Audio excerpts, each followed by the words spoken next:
top-selling project in Avida, which is Avida Towers, Makati South. Alright, so thank you, Corny, for this first ever collaboration natin. Ang dami ko rin talagang mga questions sa project na ito at alam ko ikaw yung makakabigay sa akin ng sagot. Let's go fast, of course.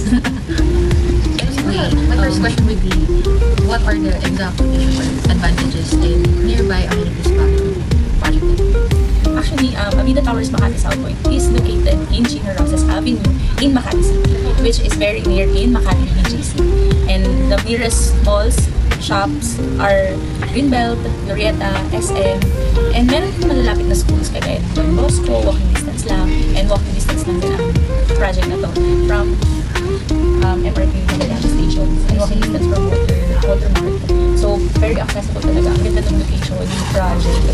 Pwede siya sa pang-office, mga Ito yung project na malapit din sa Skyway, so may gandang Don Bosco exit. yes, Kasi Don Bosco yung station. yes, exactly. So, I know you also have a lot of sales na dito sa project na to. Hindi ko masyado. Feeling ko mas marami ka. Mas naman siguro ng mga dalawa. What is the you know the project already? What is the timeline and development track record of this Avida Towers?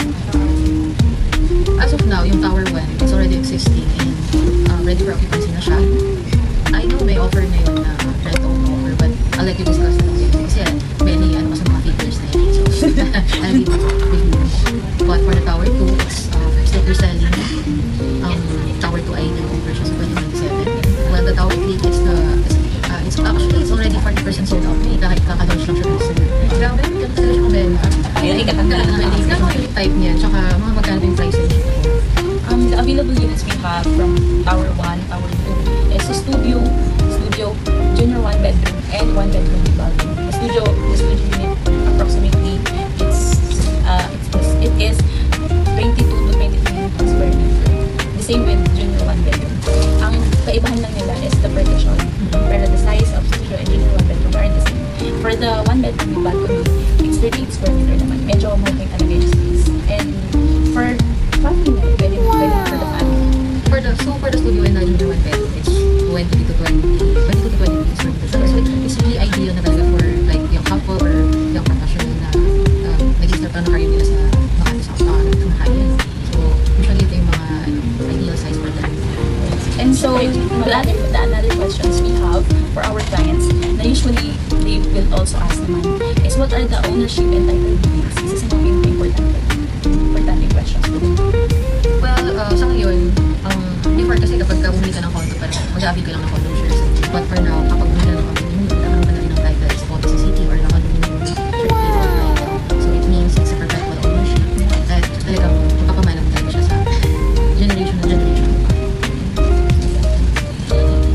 If we compare natin, like, we'll not mention any developers na, but if you would compare yung property na Avida or Avida Towers Makati South Point project, ano ba yung edge or similarity natin sa kanya?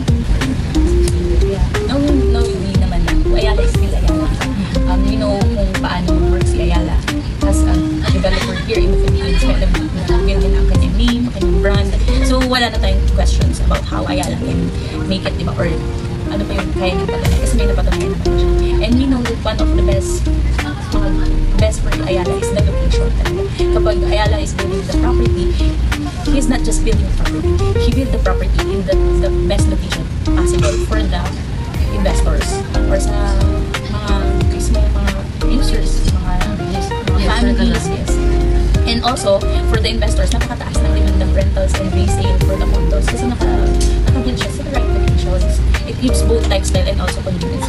Lalo na, when they here in Makati, last Sunday nga, me and my friends, we go to what we call this car run, free car run Makati, which is some of the people from QC, Pasay, they go there to experience the lifestyle that Makati can.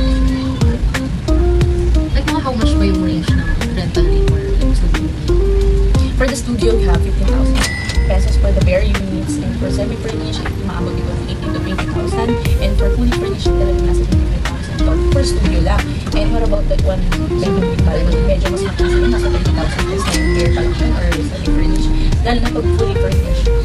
So, mataas talaga ang demand, especially kung gagawin mo siya for investment. So, yung ibang ginagawa nila for rentals, they make sure na merong mag-handle na agent doon for them para hindi na it's hassle. Yes, and we also have this leasing department. Yeah. Nag-aasikaso for rental. So, meron yung mga investors na bili ng property or nasa abroad, i-register lang yung property nila sa it's the Ayala Property Management Corporation.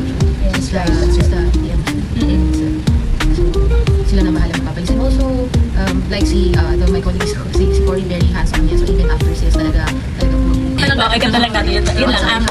So that's for today. Next, we will gonna tackle naman the other properties of Avida. But if you have any questions regarding sa property, you can comment or you can directly message Cory or me para sa mga iba pang questions. That's for today. Thank you for watching and thank you for giving us more time. And that's all. Bye!